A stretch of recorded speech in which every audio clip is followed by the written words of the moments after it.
उम्मीद करते हैं आप एग्जाम में बेहतर से बेहतर करोगे। तो सभी लोग को गुड इवनिंग बेटा, एक बार सभी लोग का फिर से स्वागत है। और सभी लोग आ जाओ, आज की क्लास को हम लोग स्टार्ट करते हैं। सब लोग आ गए भाई, अवधेश हैं, सृष्टि है, हरेंद्र है, सचिन है, रानी है, अभिलाषा, तबीश, प्रियंका, लकी, नितिन, सूर्यांश, सचिन, मनीष, लौकुश, राजू, ऋचा, मनीष, नितेश, अंकुर, लकी, अजय, विनीत, अरमान, बहुत लोग के नाम है। तुम सबके नाम पढ़ने लगूंगा तो आज की मेरी पूरी क्लास केवल आप लोग के नाम पढ़ते पढ़ते खत्म हो जाएगी। तो बेटा सब लोग आ गए हो, चलो आज की क्लास को स्टार्ट करते हैं। आज बेटा हमारा लेक्चर नंबर 2 है। लेक्चर नंबर 2 जो हम लोग आज पढ़ने वाले हैं। तो लेक्चर नंबर 2 के पहले हम लोग ने कल आपको मैंने कुछ क्वेश्चन दिए थे। ये इतने क्वेश्चन दिए थे, 3 2 5 क्वेश्चन थे, 6 क्वेश्चन थे। 6 क्वेश्चन में आप लोग बच्चों बताओ कौन सा क्वेश्चन आपको नहीं आया। सभी लोग को रोज क्लास के बाद होमवर्क के तौर पे 5-6 क्वेश्चन दिए जाएंगे। तो उन क्वेश्चन में से जो क्वेश्चन आपको नहीं आता हो वो क्वेश्चन आप पूछ सकते हैं, ठीक है। चलो दूसरा क्वेश्चन बताना भाई, दूसरा अच्छा बता देते हैं। तो दूसरा क्वेश्चन यहाँ पर क्या था, जो लोग जो लोग नहीं लगाए लेकिन आज लगा लेंगे, जरूर पूछना। पहला एक बच्चा पूछ रहा है, पहले क्वेश्चन में क्या था। अच्छा, मैं एक बार सभी क्वेश्चन की थोड़ी थोड़ी हिंट दे देता हूँ। पहला क्वेश्चन दिया है, इलेक्ट्रॉन पर 1.6 10⁻⁹ कूलाम का ऋण आवेश है, कण पर कितना आवेश होगा। क्या पूछा गया है, पहला क्वेश्चन ही गलत टाइप हुआ था। कण पर कितने इलेक्ट्रॉन होंगे, कितने इलेक्ट्रॉन होंगे, ये क्वेश्चन था, ठीक है। तो 1.6 10⁻⁹ कूलाम का आवेश Q बराबर 1.6 10⁻⁹ कूलाम दिया है। पहला क्वेश्चन है बेटा, Q की जगह यान ई रख दोगे, बराबर 1.6 10⁻⁹ है। n का मान निकालना है, 1.6 10⁻⁹ के बट्टे में e चला जाएगा और e का वैल्यू 1.6 10⁻⁹। पूरा पूरा कैंसिल हो जाएगा, n का मान 1, n का मान 1 आ जाएगा। अच्छा, इतने कूलाम का बताओ कौन सा आवेश था, ऋण आवेश था। ऋण आवेश कब आता है, जब वस्तु में इलेक्ट्रॉन ज्यादा हो जाते हैं, इलेक्ट्रॉन कहीं से आ जाते हैं, यानी एक इलेक्ट्रॉन की बताओ क्या हो जाएगी, अधिकता हो जाएगी। एक इलेक्ट्रॉन की क्या हो जाएगी बेटा, अधिकता हो जाएगी। समझ में आया, हाँ, एक इलेक्ट्रॉन ज्यादा हो जाएगा, ठीक बेटा। अच्छा, कुछ बच्चे दूसरा पूछ रहे थे, तो दूसरा क्वेश्चन देख लेते हैं क्या है। दूसरा क्वेश्चन हमारे सामने यह है कि एक चालक पर 2.4 10⁻⁹ कूलाम का धन आवेश है, कितने इलेक्ट्रॉनों की अधिकता या कमी होगी। बिल्कुल सिंपल सा सवाल है यार। ये देखो, क्यू आवेश का जो मान दिया गया वो दिया गया है 2.4 10 की पावर क्या दिया, -19। 2.4 10⁻⁹ कूलाम का धन आवेश है। इतने कूलाम का बताओ कौन सा आवेश है, इतने कूलाम का धन आवेश है बेटा, कहा गया सवाल में। दूसरा क्वेश्चन बता रहा हूं, डीपीपी कल वाली का दूसरा क्वेश्चन, ठीक है। अब बताओ यहाँ पर पूछा गया कितने इलेक्ट्रॉन कम या ज्यादा होंगे। क्यू की जगह यानी रख देते, 2.4 10⁻⁻⁹ n का मान निकालना है, तो 2.4 गुणित 10 की घाते -19 के बटे में बताओ कितना चला जाएगा, बटे में 1.6 10⁻⁻⁹ -19 पावर कैंसिल हो जाएगा, -19 पावर कैंसिल हो जाएगा, ठीक है। 10⁻⁻19 ही थी ना। अच्छा, आगे चलते हैं। तो यहाँ से n बराबर आ गया 24/16। अब देखो इसको काटोगे, 2 3 किससे कटेगा, ये कट जाएगा, कट जाएगा, कट जाएगा, कट जाएगा, 8 3 24, 8 दूनी 16, 1.5 आएगा ना। इसे आप ऐसे लिख सकते हैं, 1.5 को आप 15 गुणित 10 की पावर -1 लिख सकते हैं। इतने इलेक्ट्रॉनों की बताओ धन आवेश है, तो धन आवेश होगा तो इतने इलेक्ट्रॉनों की क्या हो जाएगी, कमी हो जाएगी। क्लियर है, क्लियर है, ठीक भाई, ठीक है। बच्चे चौथा नंबर सवाल पूछ रहे हैं, चौथा नंबर देख लेते हैं क्या है बेटा। चौथा नंबर ये वाला, 7n14 के नाभिक में कूलाम में आवेश की गणना करो। बहुत सिंपल है, 7n14, ये क्या दिया गया चौथा सवाल में, 7n14 का नाभिक। तो अगर आप इसका वो बनाओगे, परमाणु संरचना बनाओगे, तो इसमें क्या क्या है 7n14 में बताओ। इसमें 7 इलेक्ट्रॉन हैं, 7 प्रोटॉन हैं और 7 न्यूट्रॉन हैं। 7 क्या है, न्यूट्रॉन है। ये प्रोटॉन न्यूट्रॉन कहाँ रखते हैं, नाभिक में। ये दोनों कहाँ रहते हैं बेटा, नाभिक में। तो हमसे नाभिक की कहानी पूछा है, तो नाभिक में 7 प्रोटॉन है और 7 न्यूट्रॉन है। आपको पता है न्यूट्रॉन पर कोई आवेश बेटा नहीं होता, न्यूट्रॉन पर कोई आवेश नहीं होता है, प्रोटॉन पर आवेश होता है, और प्रोटॉन पर आवेश 1.6 10 की पावर -19 कूलाम का होता है। तो नाभिक पर आवेश पूछा है, तुमसे क्या पूछा है, नाभिक पर आवेश। तो नाभिक पर आवेश निकालने के लिए 7 प्रोटॉनों का आवेश निकाल लेंगे। एक प्रोटॉन का है 1.6 10 टू पावर -19, तो 7 प्रोटॉनों का है तो 16 इस 7 से गुणा करा देंगे। अब बताओ 16 सत्ते कितना होता है 112, तो 11.2 गुणित 10 की पावर -19 आवेश है। मात्रा क्या लिख दोगे इसका, कूलाम। इतने कूलाम का आवेश हो जाएगा, ठीक है। हाँ सर, कम से कम इधर तो देखिए बेटा, बिल्कुल इधर देख रहा हूं। अच्छा, कुछ लोग कह रहे हैं डीपीपी नहीं मिली, हैंड रिटन नोट्स नहीं मिली है, तो आप जा करके अभी जा करके क्लास को छोड़ो और पहली क्लास को चेक करो, पिछली क्लासेस में जा करके, वहां पे नोट्स वाला सेक्शन आता है। कुछ बच्चे अभी ऐप चला नहीं पा रहे हैं बेटा। जब आपकी क्लास अपलोड हो जा रही है तो अपलोड होने के बाद, थोड़ा गौर सुनना, अपलोड होने के बाद आधे घंटे के अंदर आपको क्लास का नोटेशन और आज जैसे क्लास अपलोड होगी और उसका डीपीपी इतना मिल जाएगा, ठीक है। हर चैप्टर का जो पहला लेक्चर होगा, हर चैप्टर का जो पहला लेक्चर होगा उसमें पूरे चैप्टर की प्रैक्टिस सीट और हैंड रिटन नोट्स दे दिए जाएंगे, ठीक है। तो जो पहला लेक्चर कल वाला, उसको उठाकर देखना, वहां पे सारा मटेरियल आपको अवेलेबल करा दिया गया है, उसमें किसी प्रकार का कोई भी विलंब नहीं होने देंगे हम, ठीक है। चैप्टर नोट्स आपको मिल गया है बेटा, हैंड रिटन नोट्स भी उसमें अपलोड है, एक बार जाके देख लेना। जी सर मुझे मिल गया है पीडीएफ, ठीक है। चलो, आवेश की गणना बेटा Q बराबर यानी E फॉर्मूले से करते हैं, ठीक है।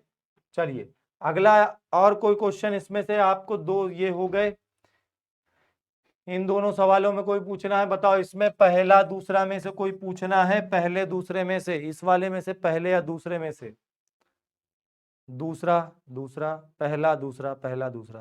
अच्छा पहला दूसरा कहो तो कुछ लोग तो पहला भी लिख देते हैं, आधे लोग दूसरा लिख देते हैं। ये वाला सिस्टम बड़ा अच्छा रहता है, पहला भी बताना दूसरा बताना। मतलब अगर हम कहते हैं पहला दूसरा तीसरा हम किसे पूछना है, तो कुछ कहेंगे पहला, कुछ कहेंगे दूसरा, कुछ कहेंगे तीसरा। चलो अच्छा, पहला दूसरा दोनों बता देते हैं, कोई बात नहीं बेटा, एक बार देखिएगा गौर से। इसका पहला सवाल क्या कह रहा है, थोड़ा गौर से समझना। जो लोग कल के लेक्चर में नहीं आए वो लोग जाके एक बार देख लेंगे बेटा।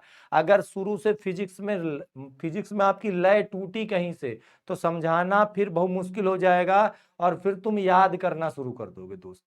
तो याद नहीं करना है तो सीधी सी बात है, आपको लय के साथ चलना है, ठीक है। चलो यहां वाला ये सवाल देखते हैं। किसी आवेशित चालक पर 1500 इलेक्ट्रॉनों की अधिकता है, तो उस चालक पर उपस्थित आवेश की प्रकृति तथा कूलाम में आवेश की मात्रा बताओ। 1500 इलेक्ट्रॉनों की अधिकता है, n बराबर नंबर ऑफ इलेक्ट्रॉन 1500 दिए हैं, और इतने इलेक्ट्रॉनों की क्या है बच्चों, अधिकता है, यानी इतने इलेक्ट्रॉन ज्यादा हैं। आपसे पूछा गया वस्तु पर आवेश का मान बताओ और प्रकृति बताओ। आवेश का मान बताओ एवं प्रकृति बताओ। मान माने कितना होगा, प्रकृति माने कैसा आवेश होगा, ठीक है। आराम से सुनो, हैंड रिटन नोट्स में पूरा लेशन है क्या? हाँ बेटा पूरा लेशन ही मिलेगा, ठीक है। चलो आज आया हूं सर, बेटा कल वाला लेक्चर जरूर देख लेना सब लोग। क्लास कितने बजे चलती है बेटा, ये पहले से ही आपका टाइमिंग शेड्यूल होता है। मेरी कल की क्लास आज ही लग चुकी है, मेरी अगले दिन की क्लास भी आज ही लग चुकी है। आगे आने वाली क्लासेस 3 सेक्शन होते हैं आपके ऐप पर बैच के अंदर। एक होता है आज की क्लासेस, एक होता है आने वाली क्लासेस, एक होता है पिछली क्लासेस। पिछली क्लासेस में जाओगे तो फिर सब्जेक्ट के सेक्शन आते हैं, physics, chemistry, maths, Hindi, English, bio, ये सब्जेक्ट के सेक्शन आते हैं ना। तो उसमें जब क्लिक करोगे तो उसमें पिछली क्लासेस मिलेंगी। आज वाली क्लासेस में जो आज चलनी है या जो चल चुकी हैं आज की, वो क्लासेस मिलेंगी। आने वाली क्लासेस में कल जो चलनी है या जो कल चलेंगी वो वाली क्लासेस मिलेंगी। जीव विज्ञान और हिंदी की क्लासेस आपकी मंडे से चलना स्टार्ट हो जाएंगी। अभी आपकी फिजिक्स की, केमिस्ट्री की, मैथ्स की और इंग्लिश की 4 सब्जेक्ट की क्लास चल रही हैं। जीव विज्ञान और बायो की क्लास, जीव विज्ञान और हिंदी की क्लासेस मंडे से चलना स्टार्ट हो जाएंगी। मुझे उम्मीद है अब आपको सारी चीज़ें नीट एंड क्लीन क्लियर होंगी। और बेटा एक बात ध्यान दीजिएगा, अब आप लोग जब पढ़ना शुरू करो, क्लास में जब पढ़ा करो, तो थोड़ा सा कमेंट सेक्शन पे कंट्रोल रखना। मैं अपनी क्लास का ही नहीं बोल रहा हूँ, यहाँ हमारी टीम में जितने भी टीचर पढ़ाते हैं सभी टीचर्स के कमेंट पे थोड़ा सा कंट्रोल रखना। क्योंकि क्या होता है ना कि हमें लगता है कि तुम हमारे स्टूडेंट हो तो आपकी हर एक बात हमारे लिए इम्पोर्टेंट है, लेकिन कभी कभी उसको तुम लोग मजाक बना देते हो। मजाक ना समझना, ये हमारे लिए बड़ी सीरियस चीज होती है। हमारा आपका बच्चा हमारा बच्चा है, वो कुछ भी लिखेगा उसको हम जरूर सुनते हैं। ठीक है, तो कमेंट पे बिल्कुल मतलब कहा जाए ऑथेंटिक बात होनी चाहिए, एकदम जेन्युइन बात होनी चाहिए। कोई भी इधर उधर की किसी प्रकार की चर्चा ना करें। ठीक है, आपको कोई चीज नहीं समझ में आती है उसको एक बार लिख दें, बार बार कमेंट करने का कोई फर्क नहीं होगा। ठीक है, तो इसलिए बेटा क्लास आप सभी के सहयोग से बेहतरीन तरीके से चले। अभी शुरुआत है, हम समझते हैं, आप लोगों की आदत रही होगी यूट्यूब पे पढ़ते रहे होगे, बस वहां रात दिन ले कमेंट ले कमेंट ले कमेंट। पढ़ाई कहाँ होती है, बस कमेंट पे कमेंट, कमेंट पे कमेंट, कमेंट पे कमेंट। लेकिन नहीं बेटा, यहाँ पे आप एकदम सीरियस हो, हम एकदम सीरियस हैं, पढ़ाई अच्छे से करेंगे, पढ़ाई के साथ कोई समझौता नहीं। ठीक है, चलो। तो यहाँ पे 1500 इलेक्ट्रॉनों की अधिकता थी और पूछा था कितना आवेश होगा और कैसा आवेश होगा। क्यू बराबर यानी फार्मूला लगाते, एन का मान 1500, ई माने चार्ज ऑफ इलेक्ट्रॉन 1.6 10 की पावर -19। बेटा इसको हल कर लेना, तो क्यू बराबर ये देखो 16 पंचे 80, 16 का नम 16 8 24। ठीक है, 2 जीरो लगा देना, एक अंक के बाद दशमलव, 10 की पावर -19, या तो इसको आप सीधे सीधे 2.4 लिख दो, 3 अंक इधर से मिल गए तो 10 टू पावर -16 हो जाएगा। इतने कूलाम का आवेश होगा। और बेटा अधिकता थी ना इलेक्ट्रॉन की, इलेक्ट्रॉन जब ज्यादा होते हैं तो बताओ भैया कौन सा आवेश आता है, तो उस समय वस्तु में धन आवेश आता है। तो इतने कूलाम का बताओ बेटा कौन सा आवेश होगा, धन आवेश होगा। समझ में आई चीजें कि कोई दिक्कत है किसी को, बताओ। इतने कूलाम का धन आवेश समझ में आया? जी सर लिख दो बेटा, यस सर, यस सर, जी सर बता दिया करो, समझ में आया। ठीक है, यस सर क्लियर है। इसके बाद वाला अगला वाला बताते हैं बच्चों, सब लोग जिसको कम समझ में आया अगला सवाल भी इसी तरह से, उस पर थोड़ा ध्यान लगाए। देखो अगला सवाल भी सेम इसी तरह का है, यहाँ 500 1500 था, यहाँ 500 है, वहां दिखता थी, यहाँ कमी है, सवाल सेम है। ये वाला समझ लो अच्छे ना समझ में आया तो। एक चालक पर कह रहा 500 इलेक्ट्रॉनों की कमी है, इस पर आवेश की मात्रा तथा प्रकृति बताओ। 500 इलेक्ट्रॉनों का मामला, n बराबर कितना दे दिया है बेटा 500। 500 इलेक्ट्रॉन की बताओ क्या है, कमी है। 500 इलेक्ट्रॉन की क्या है बच्चों, कमी है। अच्छा 500 इलेक्ट्रॉनों की कमी है तो Q बराबर आप फॉर्मूला यानी E लगाओगे, Q बराबर n का मान 500, E का मान बताओ कितना है 1.6 10 की पावर -19। तो इस प्रकार से हल करोगे तो Q का मान 16 पंचे 80, 2 जीरो लगा देना, एक अंक बाद दशमलव, 10 की पावर -19। तो ये Q बराबर कितना आएगा 8.0 10 की पावर -17। इतने कूलाम का आवेश होगा। अगर बताओ इलेक्ट्रॉनों की कमी है, कमी मतलब इलेक्ट्रॉन निकल गए हैं, तो कौन सा आवेश आता है, इलेक्ट्रॉन की कमी के कारण कौन सा आवेश आता है, कमी ही थी ना भाई। अच्छा पिछले बारे में अधिकता थी, अधिकता के कारण कौन सा, गड़बड़ कर दिया हम लोग। अधिकता के कारण कौन सा आवेश आता है, अधिकता के कारण ऋण आवेश आता है, ये थोड़ा गड़बड़ हो गया बेटा। जब इलेक्ट्रॉन ज्यादा होते हैं तो ऋण आवेश आता है। पिछले सवाल में गड़बड़ी हो गई थी, अधिकता थी तो ऋण आवेश होगा। ठीक है, थोड़ा करेक्ट कर लेना, अधिकता थी पिछली बार तो ऋण आवेश होगा। और इस बार क्या है बच्चों, इस बार कमी है, तो कमी के कारण कौन सा आवेश होगा, बोलो भैया, धन आवेश होगा। ठीक है, थोड़ी सी गलती हो गई, मैनेज कर लेना। ठीक है, हाँ बेटा। अच्छा आज एक बच्चा ये भी पूछ रहा था, जैसे अब एक बच्चा लिख रहा है वही कमेंट, हैंड रिटन नोट्स का सर बनाए कि ना बनाए। देखो एक चीज मैं बोल रहा हूँ कि आप जैसे अब मेरी क्लास देख रहे हो, तो आप केवल मेरा वीडियो जब ऐसे बेटा देखोगे तो चीजें कम समझ में आएंगी, है ना। हम आपको हैंड रिटन नोट्स दे रहे हैं, प्रैक्टिस सीट दे रहे हैं, सब कुछ दे रहे हैं, लेकिन अब आप एकदम अपाहिज ना बन जाओ। जब आप हमारी वीडियो ऐसे देख रहे हो ना, आप फोन पे ऐसे देख रहे हो, तो आपके हाथ पे पेन और साथ में कॉपी होनी चाहिए, और आप लिख लिख करके पढ़ो चीजों को। एक तो ये हो गई, दूसरी हैंड रिटन नोट्स मिली, तीसरा काम तुम्हारा क्या है, प्रैक्टिस सीट मिली, उसको सॉल्व करना है। चौथा काम क्या है, रोज क्लास के बाद डेली प्रैक्टिस पेपर मिला, उसके क्वेश्चन लगाने हैं।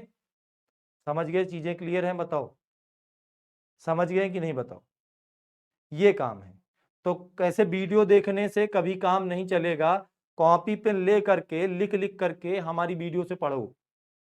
और उसके बाद एक तो ये नोट्स हो गई तुम्हारी, इसे नोट्स ही समझो। फिजिक्स वाली कॉपी रोज अलग बना लो, मैथ्स की अलग कॉपी बनाओ, केमिस्ट्री की अलग बनाओ, है ना। तो फिजिक्स कॉपी में रोज फिजिक्स का लेक्चर लिख रहे हो, हैंड रिटन नोट्स आपको मिल रहा है, डेली प्रैक्टिस पेपर मिल रहा है, उसको घर पे लगाना है, प्रैक्टिस सीट मिल रही चैप्टर की, उसको भी लगाते जाना है, फिर प्रैक्टिस सीट सोल्यूशन से मिला लेना है। ठीक है, बस यार मेहनत करो, सही हो जाएगा सब चीजें। ठीक है, चलो आगे चलें। आते हैं बेटा, अब आज का टॉपिक जो है कल का तो हो गया, डेली प्रैक्टिस पेपर सॉल्व करा दिया। आज हमारा जो चैप्टर नेम है विद्युत आवेश तथा क्षेत्र, इसमें आज हम लोग टॉपिक पढ़ेंगे कूलाम का नियम, और कूलाम के नियम पे कुछ न्यूमेरिकल लगाना सीखेंगे। ठीक है, आज हमें क्या पढ़ना है? कूलाम के नियम के बारे में पढ़ना है, कूलाम के नियम के आधारित न्यूमेरिकल पढ़ना है। उसके पहले ठीक है, क्या क्या सीखेंगे आज हम सीखेंगे आवेशों के बीच लगने वाला बल क्या होता है, आवेशों के बीच लगने वाले बल को के लिए एक नियम बना है कूलाम का नियम सीखेंगे। और फिर हम जब कूलाम के नियम को पढ़ लेंगे तो कूलाम के नियम पर आधारित कुछ सवाल लगाएंगे जो कि परीक्षा की दृष्टि से बहुत महत्वपूर्ण होते हैं। लेकिन उसके पहले कल एक दो चीजें जो आपकी एक लेक्चर में मिसिंग थी, तो वो चीजें समझ लो। आवेश का क्वांटीकरण क्या होता है बेटा? क्वांटाइजेशन ऑफ चार्ज क्या होता है? देखिए, मैंने आपको कल कहा था कि एक वस्तु को दूसरी वस्तु से रगड़ेंगे तो एक वस्तु से इलेक्ट्रॉन निकलेगा, दूसरी वस्तु में प्रवेश करेगा। बच्चों, अब एक इलेक्ट्रॉन निकलेगा, या तो फिर दो इलेक्ट्रॉन निकलेंगे, या तो तीन निकलेंगे, या तो चार निकलेंगे, या तो पांच निकलेंगे, है ना। ऐसा तो हो नहीं सकता कि 4.5 इलेक्ट्रॉन निकले, या 4.25 इलेक्ट्रॉन निकले, या 6.25 इलेक्ट्रॉन निकले। इलेक्ट्रॉन सदैव पूर्ण संख्या के रूप में निकलते हैं। तो इसलिए कहा जाता है कि किसी वस्तु में जो आवेश आएगा वो इलेक्ट्रॉन के आवेश का या मूल आवेश का पूर्ण गुणज होगा। वस्तु पर जो आवेश होगा वो 4 इलेक्ट्रॉन के आवेश के बराबर होगा, यह वस्तु पर आवेश जो होगा वो 6 इलेक्ट्रॉन के आवेश के बराबर होगा, सदैव पूर्ण गुणज होगा। अच्छा, ये जो कहानी है इसी को हम लोग आवेश का क्वांटीकरण कहते हैं, क्वांटाइजेशन ऑफ चार्ज। क्वांटीकरण बेटा आवेश में होता है, द्रव्यमान में नहीं होता है। किसी भी वस्तु के अंदर दो मूलभूत गुण होते हैं, एक वस्तु का आवेश और एक वस्तु का द्रव्यमान। जैसे ये मार्कर है मेरे पास, इसके पास द्रव्यमान तो ही है, द्रव्य है, द्रव्य की मात्रा है, द्रव्यमान है। अगर इसको हम रगड़ दें तो इसके अंदर चार्ज भी आ जाएगा, आवेश भी आ जाएगा। तो दो गुण होते हैं वस्तु के अंदर, मूलभूत गुण, द्रव्यमान और मात्रा, द्रव्यमान और आवेश। तो इसमें आवेश का क्वांटाइजेशन होता है पर द्रव्यमान का क्वांटाइजेशन नहीं हो सकता। द्रव्यमान 3.5 किलो हो सकता है, 4.25 किलो हो सकता है, 4.25 किलो हो सकता है, पर आवेश सदैव इलेक्ट्रॉन के आवेश का पूर्ण गुणज ही होगा। यही हमने यहाँ पे लिखा है, सभी वस्तुओं में इलेक्ट्रॉन सदैव पूर्ण संख्या में होते हैं, अतः प्रत्येक वस्तु पर आवेश सदैव इलेक्ट्रॉन के आवेश का पूर्ण गुणज होता है, और इसे ही आवेश का क्वांटीकरण कहते हैं। अगले एक पॉइंट में आवेश का क्वांटीकरण संभव है लेकिन द्रव्यमान का क्वांटीकरण संभव नहीं है। क्लियर है यहां तक बातें? ठीक है। मास का क्वांटाइजेशन क्यों नहीं होता बेटा? द्रव्यमान कम ज्यादा नाप सकते हो, ठीक है जी गुरु जी, क्लियर है यहां तक? क्वांटीकरण का मतलब किसी एक निश्चित मात्रा का पूर्ण गुणज होना, इसे क्वांटीकरण कहते हैं। आवेश के साथ है कि आवेश इलेक्ट्रॉन के आवेश का ही गुणज होगा, द्रव्यमान के साथ ऐसा कुछ नहीं है। ठीक है, चलो इसके आगे चलते हैं। आज हम लोग एक पॉइंट समझेंगे, अभी आपके दिमाग में था ना कि द्रव्यमान का क्वांटाइजेशन क्यों नहीं होता, तो हम एक पॉइंट समझते हैं, आवेश तथा द्रव्यमान की तुलना करते हैं। ठीक है, तो पहला पॉइंट तो बड़ा सिंपल है यार, कि आवेश को हम लोग Q से लिखते हैं, जबकि द्रव्यमान को किससे लिखते हैं? M से लिखते हैं।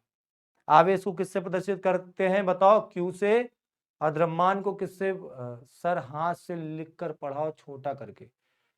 बेटा हाथ से लिख के पढ़ाएंगे समय ज्यादा लगेगा और आपके पास कंटेंट कम पहुंचेगा। ऐसे कुछ पॉइंट नोट करा लेते हैं, बाकी हाथ से भी लिख लिख के पढ़ाएंगे, हमें कौन सी दिक्कत है। तो हमें पता है ये पूरा बनाने में हम लोग को एक क्लास से ज्यादा समय लगता है। इसके क्लास के पहले 2 घंटे बैठ करके हम ये पूरा बनवाते हैं, टाइपिस्ट के बगल में बैठ करके ये चीज यहाँ पे लिखो, यहाँ पे ये टिक लगाओ, यहाँ पे ये चिन्ह बनाओ, यहाँ पे वो करो, पूरे डिजाइन बनवानी पड़ती है। तो इसको हाँ, लेकिन पूरा थोड़े ना छपवा छपवा के ले आएंगे। अभी फिजिक्स में अभी देखो जब डेरिवेटिव पार्ट आएगा, जैसे डेरिवेशन है तो डेरिवेशन थोड़ा लिखा लिखा लेके चले आएंगे, न्यूमेरिकल है उसको थोड़ा ना लिखा लिखा लेके चले आएंगे। थ्योरी पर पोर्शन के साथ ऐसा करेंगे, क्योंकि मुझे पता है बहुत सारे बच्चों की एक आदत होती है कि वो क्लास को पढ़कर ही नोट्स बनाते हैं और अपनी बनाई गई नोट्स पर ही सबसे ज्यादा भरोसा करते हैं। अच्छी चीज भी है, अपने से लिख लिख के नोट्स बना रहे हैं, अच्छी चीज है, तो उन बच्चों के लिए भी ये चीज चाहिए। हाँ, आप लोग इसको अपने से बनाए। हाँ बेटा, हम बनवाते हैं बैठ करके। तो आवेश को क्यू से लिखते हैं, द्रव्यमान को एम से लिखते हैं। दूसरा पॉइंट आता बेटा, आवेश का मात्रक हमने कल क्या बताया था, कूलाम होगा या तो एम्पियर पर सेकंड होगा। फॉर्मूला था ना Q बराबर I इंटू टी, तो यहां से निकालोगे तो धारा का मात्रक बताओ क्या होता है, एम्पियर, और समय का टी होता तो एम्पियर इंटू सेकेंड हो जाएगा, और या कूलाम होगा। द्रव्यमान को किसमें नापते हो, द्रव्यमान को आपको पता है इसका मात्रक किलोग्राम होता है, ठीक है। अच्छा, अगला पॉइंट हमारे पास क्या है, अगला पॉइंट बेटा आवेश व्युत्पन्न राशि है Q बराबर आई टी। आवेश धारा और समय दो मूल राशियों से मिलकर बनी है, जबकि द्रव्यमान खुद में क्या है, द्रव्यमान खुद में एक मूल राशि है। आवेश क्या है, व्युत्पन्न राशि है। भाई आपने क्लास 11 में पढ़ा था ना 7 मूल राशियां, लंबाई, द्रव्यमान, समय, ताप, विद्युत धारा, ज्योतिप्ता, पदार्थ की मात्रा, तो उसमें द्रव्यमान भी आता है। तो द्रव्यमान किस कैटेगरी में है, मूल राशि के कैटेगरी में है। आवेश किस राशि की कैटेगरी में है बेटा, व्युत्पन्न राशि के कैटेगरी में है, ठीक है। अच्छा, आगे चलें बच्चों, यहां तक समझ में आ गई सारी चीजें, ठीक है। अगला पॉइंट क्या है, आवेश किसी वस्तु का गुण है, जबकि द्रव्यमान पदार्थ की मात्रा है। कल भी हमने बताया था द्रव्यमान शब्द का मतलब होता है द्रव्य प्लस मान। द्रव्य प्लस मान का मतलब हुआ किसी भी वस्तु में द्रव्य की मात्रा। द्रव्यमान का मतलब होता है किसी भी वस्तु में द्रव्य की मात्रा, उसी को हम क्या कहते हैं, द्रव्यमान कहते हैं, ठीक है।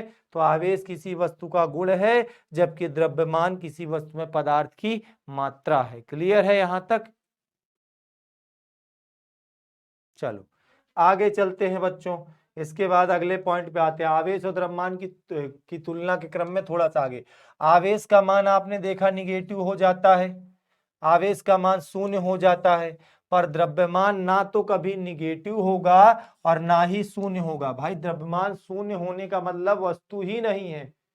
भाई कोई वस्तु बहुत हल्की है 1 ग्राम की होगी, अब हम कह दें कि वस्तु 0 ग्राम की है, तो जब 0 ग्राम है तो इसका मतलब वस्तु ही नहीं है। तो जब द्रव्यमान का मान 0 नहीं हो सकता, तो बताओ माइनस में कहां होगा। आई बात समझ में। तो द्रव्यमान का मान ना तो कभी 0 हो सकता है, ना तो कभी ऋणात्मक हो सकता है। आवेश का मान ऋणात्मक भी होता है, धनात्मक भी होता है और 0 भी होता है, ठीक है। हाँ, चलो आगे चलते हैं बेटा। अगला पॉइंट यह है कि बिना द्रव्यमान के आवेश नहीं हो सकता, लेकिन बिना आवेश के द्रव्यमान हो सकता है। बात समझिए, ये पेन है, इसके पास द्रव्यमान तो है, पर हो सकता है ये चार्ज ना हो सकता है इसके अंदर जितना पॉजिटिव चार्ज हो उतना निगेटिव चार्ज हो। ओवरऑल चार्ज क्या हो जाएगा बेटा, 0 हो जाएगा। अगर पॉजिटिव निगेटिव दोनों इक्वल हैं तो इस पे बताओ क्या हो जाएगा, टोटल चार्ज 0 हो जाएगा ना, तो हम कहेंगे इस पर कोई आवेश नहीं है। लेकिन वस्तु है तो द्रव्यमान तो होगा ना, तो यही पॉइंट हमने लिखा है कि द्रव्यमान के बिना द्रव्यमान के आवेश नहीं हो सकता है। द्रव्यमान नहीं है तो वस्तु ही नहीं होगी, तो आवेश क्या होगा, लेकिन बिना आवेश के द्रव्यमान हो सकता है। अगला सबसे इंपॉर्टेंट पॉइंट क्या है कि आवेशों के बीच आकर्षण बल भी लगता है, प्रतिकर्षण बल भी लगता है। समान प्रकृति के आवेश होते हैं तो प्रतिकर्षित करते हैं, और विपरीत प्रकृति के आवेश होते हैं तो बेटा क्या करते हैं, आकर्षित करते हैं। जबकि द्रव्यमानों के बीच केवल एक ही बल लगता है बेटा, कौन सा बल? गुरुत्वाकर्षण बल। आप लोगों ने, बेटा प्रिंस अभी मैं आता हूं तुम पे, ठीक है। द्रव्यमानों के बीच केवल एक ही बल लगता है जिसे हम गुरुत्वाकर्षण बल कहते हैं।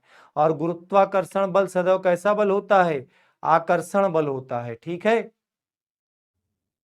ठीक है सर, मेरी पेन खो गई है, मैं जानता था तुम इस कमेंट सेक्शन का सही सही इस्तेमाल करोगे। ये एक सवाल है बेटा, इसको आप सभी लगा के बताओ इसका जल्दी से आंसर। हाँ, एक किसी वस्तु पर 8 कूलाम का धनावेश है। क्वेश्चन हमारे सामने ये, थोड़ा सा यहाँ पे गलत लिखा, मैं सही कर देता हूं। क्वेश्चन हमारे सामने ये है कि वस्तु पर, क्वेश्चन हमारे सामने ये है कि वस्तु पर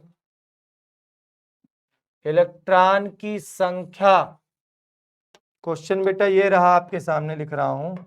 वस्तु पर इलेक्ट्रॉनों की कमी या अधिकता बताओ। कमी या अधिकता ज्ञात करो। सवाल सॉल्व करके जल्दी से कमेंट सेक्शन में जवाब दो। किसी बच्चे का आया सर नोट्स यही बना लें, लेकिन क्या कोई दिक्कत नहीं है? बेटा कोई दिक्कत नहीं, आप जितना ज्यादा पढ़ सकते हो, हमें दिक्कत क्या होगी? आपके टच पेन से आवेश स्मार्ट बोर्ड में जाएगा सर, बिल्कुल बिल्कुल। चाक से ब्लैक बोर्ड पे लिखना ये भी आवेश का काम है, ठीक है।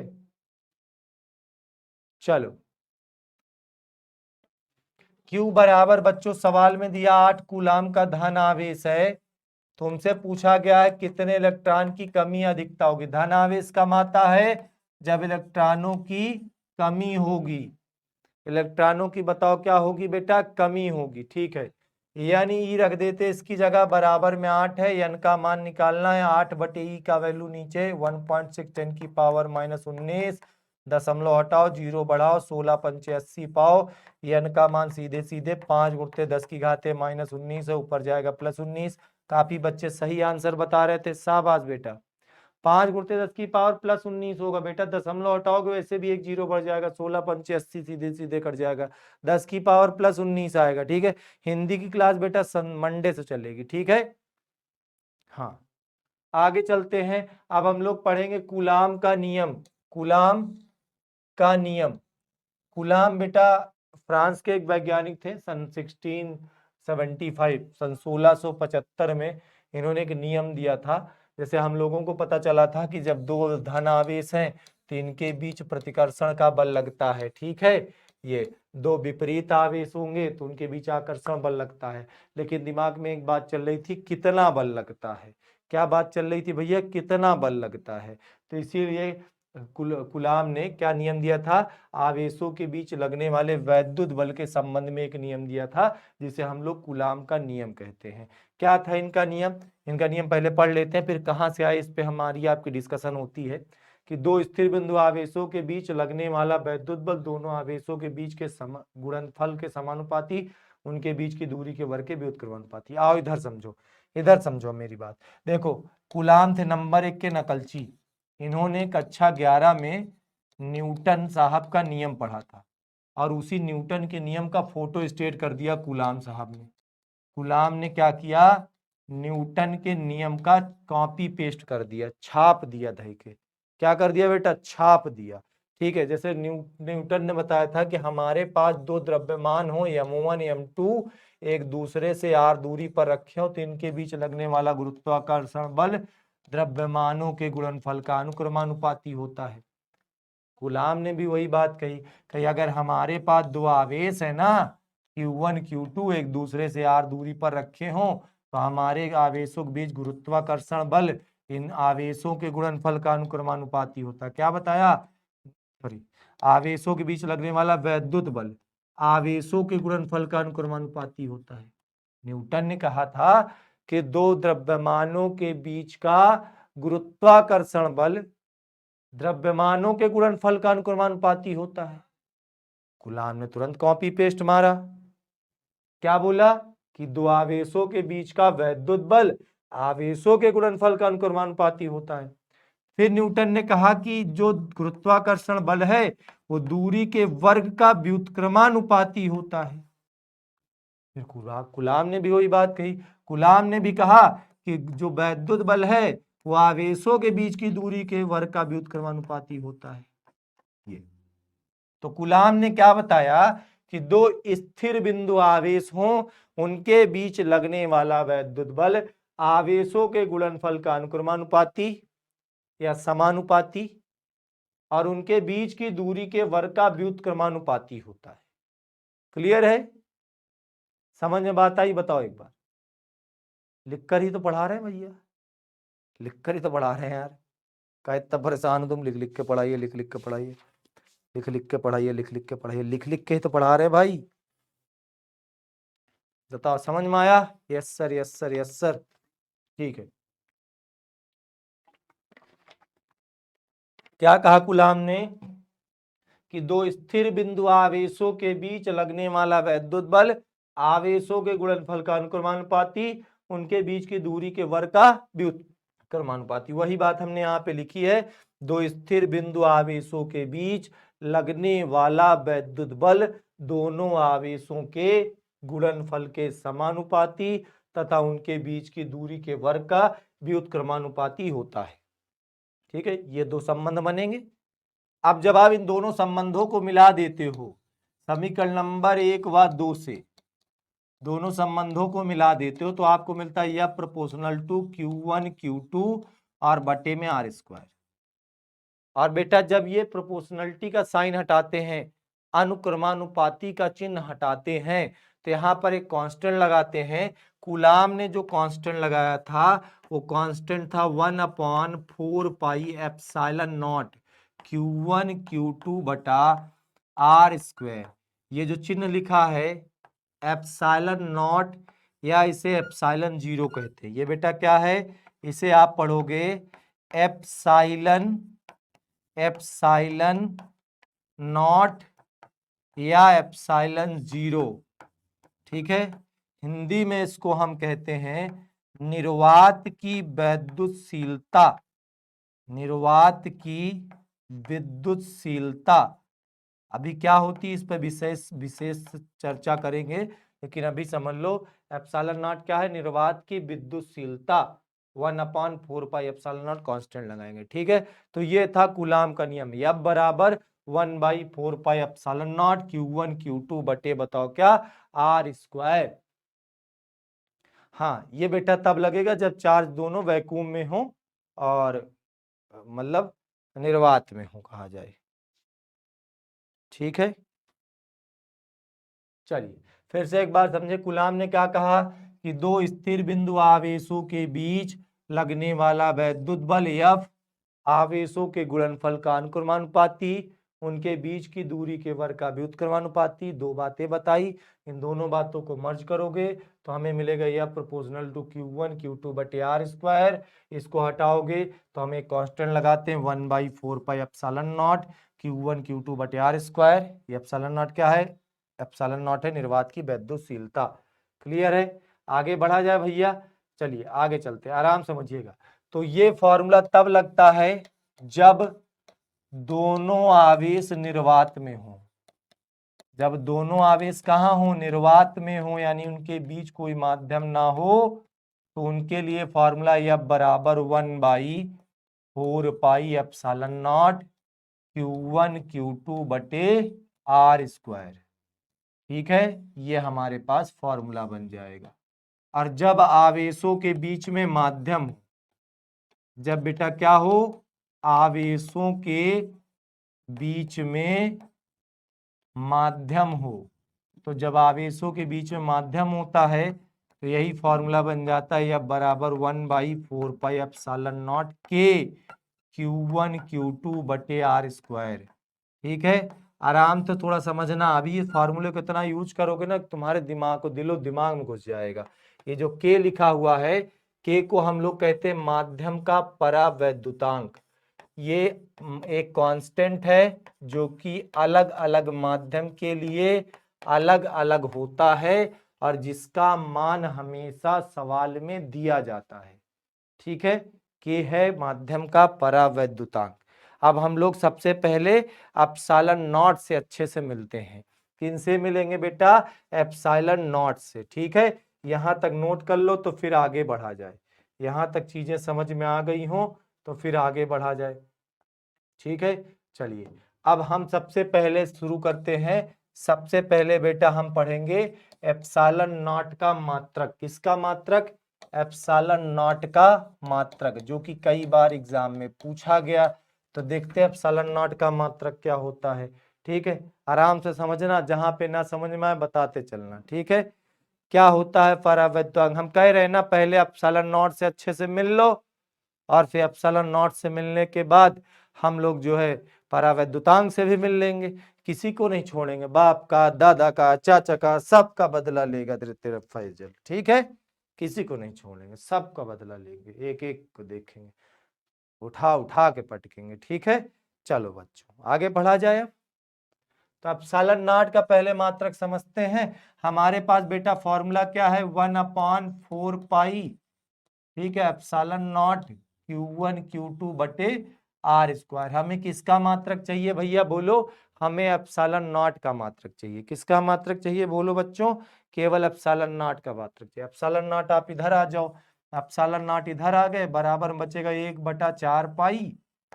1/4 पाई Q1 Q2 बटे, बताओ क्या हो जाएगा? F R square. बटे में क्या हो जाएगा? F R square. हमें किसका मात्रक चाहिए? बोलो, हमें एप्सिलॉन नॉट का मात्रक चाहिए। एप्सिलॉन नॉट का मात्रक चाहिए। तो 1/4 pi is a constant value. 1/4 पाई क्या है? कांस्टेंट वैल्यू है।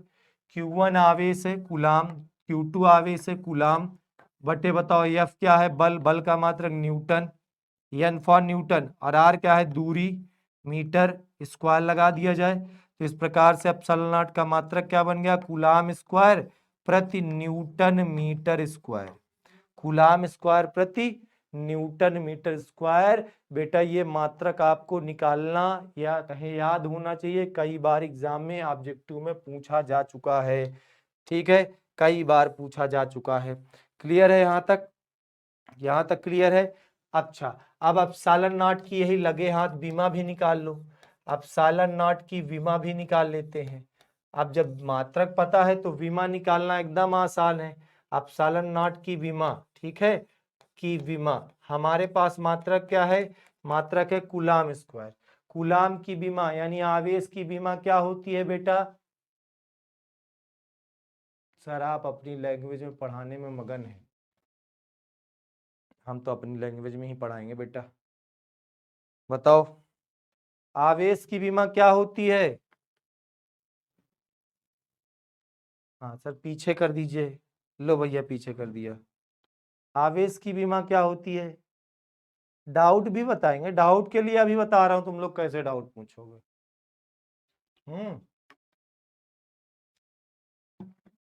डाउट के लिए बताते हैं। आवेश की विमा बच्चों ने बताया AT होती है। तो बेटा आवेश का स्क्वायर है तो AT का स्क्वायर कर दे। नीचे आ जाओ, नीचे है न्यूटन मीटर स्क्वायर। न्यूटन बल, बल की विमा तो L2। अब इस पूरे को ऊपर लेके चले जाओ, M1 है, ऊपर जाएगा M-1 हो जाएगा। L1 2 3 हो गया, ऊपर जाएगा -3 हो जाएगा। T में देखो T-2 ऊपर जाएगा +2, T2 पहले से, T2 T2 T4 हो जाएगा, और A2 पहले से लिखा है। तो M-1 L-3 T4 A2, ये हो जाएगी एप्सिलॉन नॉट की विमा। ठीक है, ये हो जाएगी एप्सिलॉन नॉट की विमा। क्लियर है यहाँ तक? चलो आगे चला जाए भैया, आगे चलते बाबू, आराम समझना, जहां भी ना समझ में आए बता देना हमको। ठीक है, अब इसके बाद हम लोग निकालेंगे एप्सिलॉन नॉट का मान। क्या निकालेंगे बेटा? एप्सिलॉन नॉट का मान। एप्सिलॉन नॉट का मात्रक निकाल लिए, इसकी विमा निकाल लिए, अब इसका मान निकालेंगे। देखो भाई, 1/4 पाई एप्सिलॉन नॉट जो है, इसका जो मान होता है वो 9 × 10⁹ होता है। कितना होता है बताओ? 9 × 10⁻⁹ 9 होता है। ठीक है, यहाँ से भैया अगर बताओ आप एप्सिलॉन नॉट के बराबर निकालोगे, ये उधर जाएगा, ये बटे में चला गया, यानी 1 बटे कितना हो जाएगा 4 pi into 9 into 10 to power बताओ कितना 9 हो जाएगा। क्लियर है यहाँ तक? तो एप्सिलॉन नॉट बराबर आ जाते हैं 1 बटे 4 पाई की वैल्यू कितना रखोगे 3.14 इंटू 9 इंटू 10 टू पावर 9। अब घर पे आराम से नहा धो के खा पी करके आप इसको हल करना, ये जो वैल्यू आएगी 8.85 10 की पावर -12 आएगी। मात्रा कभी एप्सिलॉन नॉट का बताओ क्या बताए हो, कूलाम स्क्वायर प्रति न्यूटन मीटर स्क्वायर। क्या होता है मात्रा, कूलाम स्क्वायर प्रति न्यूटन स्क्वायर मीटर स्क्वायर। तो एप्सिलॉन नॉट का मान आप इसे हल कर लीजिएगा, यही आएगा बेटा, कैलकुलेशन कर लीजिएगा। ठीक है, कैलकुलेशन कर लीजिएगा। ठीक बच्चों, यहां तक समझ में आ गया हो? हाँ चलो आगे चला जाए भाई, यहां तक समझ में आया है? अच्छा, अब यहां तक जब आपको समझ में आ गया है तो इसके बाद हम लोग चलते हैं आज की क्लास में जितनी चीजें हमने पढ़ी हैं कूलाम के नियम के आधार पर, उसके आधार पर हम लोग कुछ क्वेश्चन देख लेते हैं। देखिए ये क्वेश्चन मैंने आपको 5 दिए हैं। ठीक है, इसमें आप पहला क्वेश्चन अभी छोड़ देना, परावैद्युतांक हम कल विस्तार से जब बता देंगे तो आप इसको पढ़िएगा। दूसरा क्वेश्चन आपको लगाना है, दो प्रोटॉनों के मध्य लगने वाले प्रतिकर्षण बल की गणना करनी, उनके बीच की दूरी ये है। जैसे मैं आपको एक क्वेश्चन करा देता हूँ, एक क्वेश्चन अपने से करा देता हूँ। ठीक है, एक क्वेश्चन मैं आपको अपने से करा देता हूँ। जैसे इस तरह का क्वेश्चन मान लो आ दिया कि मान लो हम कहते हैं दो इलेक्ट्रॉन हैं, ठीक है, जो कि एक दूसरे से 3 मीटर की दूरी पर रखे हैं, इनके बीच लगने वाले वैद्युत बल की गणना करो। तो अब आपको पहले इलेक्ट्रॉन है तो इलेक्ट्रॉन पे चार्ज तो पता वरना 1.6 10 की पावर -19 कूलम। दूसरे इलेक्ट्रॉन पर भी आपको चार्ज पता 1.6 10 की पावर -19 कूलम। तो जब दोनों का चार्ज पता है, दोनों के बीच का डिस्टेंस पता है बेटा, ठीक है, तो यहाँ पर हम लोग क्या फॉर्मूला लगाएंगे, कूलाम का नियम, या बराबर 1/4 pi epsilon not Q1 Q2 बटे बताओ क्या R स्क्वायर। ठीक है, तो 1/4 पाई एप्सिलॉन नॉट की वैल्यू 9 इंटू 10 की पावर 9 होती है। पहला आवेश 1.6 10 की पावर -19 है, दूसरा आवेश भी 1.6 10 की पावर -19 है। बटे में R का स्क्वायर कर देना, 9 का 3 का स्क्वायर 9 हो जाएगा, 9 9 कैंसिल हो जाएगा, 16 16 ये 256 होता है ना। तो बल का मान कितना आ जाएगा 2.56 गुणा हो गया 10 की पावर, कैलकुलेशन अलग कर लो, 19 दूना 38, 38 में से 9 चला जाएगा, माइनस का 29 पावर बचेगी, इतने न्यूटन का बल लगेगा। बताओ क्लियर हो गया सवाल? तो बच्चों आज के डेली प्रैक्टिस पेपर में आप लोगों को ये 5 क्वेश्चन दिए जा रहे हैं, इन 5 क्वेश्चनों को आप घर पे लगाइएगा। जो नहीं आएगा कल की क्लास में हम इन 5 क्वेश्चन को देखेंगे, और एक बार फिर से एक बार रिवीजन कर लेते हैं कि हम लोगों ने आज की क्लास में क्या क्या पढ़ा। तो आज की क्लास में सबसे पहले हम लोगों ने आवेश का क्वांटीकरण पढ़ा। क्या पढ़ा बच्चों? आवेश का क्वांटीकरण। क्वांटीकरण क्या होता है, किसी भी वस्तु में जो आवेश का मान होगा वो इलेक्ट्रॉन के आवेश का या मूल आवेश का पूर्ण गुणज होगा। दूसरी चीज हम लोगों ने क्या पढ़ा, आवेश तथा द्रव्यमान में तुलना पढ़ी। क्या पढ़ा बच्चों? आवेश तथा द्रव्यमान में तुलना। ठीक है, क्या क्या तुलना में, 2 4 पॉइंट एक बार रिवाइज कर लेते हैं। आवेश को Q से लिखते हैं, द्रव्यमान को M से लिखते हैं, आवेश का मान आवेश का मात्रा कूलाम या न्यूटन एम्पियर सेकंड होता है, और द्रव्यमान का मात्रा किलोग्राम होता है। आवेश धनात्मक हो सकता है, आवेश ऋणात्मक हो सकता है, आवेश शून्य हो सकता है, पर द्रव्यमान सदैव धनात्मक होता है। आवेश का क्वांटीकरण होता है परंतु द्रव्यमान का क्वांटीकरण नहीं होता है। ठीक है, बिना आवेश के द्रव्यमान हो सकता है परंतु बिना द्रव्यमान के आवेश नहीं हो सकता है। ये सारे पॉइंट हम लोगों ने पढ़े। उसके बाद हम लोगों ने क्या पढ़ा बच्चों, कूलाम का नियम क्या होता है। कूलाम के नियम के साथ साथ क्या पढ़ा, एप्सिलॉन नॉट का मान पढ़ा, एप्सिलॉन नॉट की विमा क्या होती है ये पढ़ा, और इसका मात्रक क्या होता है ये पढ़ा। ठीक है, तो आज का हम लोगों का लेक्चर यहीं पे समाप्त होता है। आप सभी इन सारे क्वेश्चन को एक बार लगाइएगा। तो ये जब सारे क्वेश्चन आप अच्छे से लगा लोगे तो कल इन सारे क्वेश्चन के सॉल्यूशन के साथ, और कल हमारा जो टॉपिक होगा वो विद्युत क्षेत्र और विद्युत क्षेत्र पे आधारित सवालों पर होगा। ठीक है, प्रैक्टिस सीट सॉल्व करते रहो, मन लगा के पढ़ाई करते रहो, रेगुलर क्लास करते रहो बेटा। कोई भी दिक्कत किसी प्रकार की हो तो आप बिल्कुल बताएं, हम आपके साथ रात दिन निरंतर 24 घंटे आपकी हर समस्या के लिए खड़े हैं। आप किसी भी प्रकार की समस्या नहीं होगी। शुरुआत में 1-2 दिन अगर मान लो कोई पीडीएफ वगैरह इधर-उधर अपलोड हुई है, अपलोड होने में थोड़ा-सा विलंब हुआ तो उसके लिए सॉरी चाहते हैं। किसी प्रकार का विलंब नहीं मान्य होगा। उसके लिए टीम में सख्त निर्देश है कि किसी प्रकार का बच्चे के साथ कोई कंप्रोमाइज़ नहीं हो सकता है, ठीक है? क्योंकि हम बच्चों से थे, बच्चों के हैं और बच्चों के ही रहेंगे। तो आप सभी बस मेहनत करते रहना साथियों। आप सभी के साथ हम रात-दिन मेहनत करेंगे और बेहतर भविष्य का निर्माण करेंगे, ठीक है? तो चलो आज के लिए इतना ही। अपना ख्याल रखो, पढ़ाई-लिखाई करते रहो। ऑल द वेरी बेस्ट बच्चों सभी को।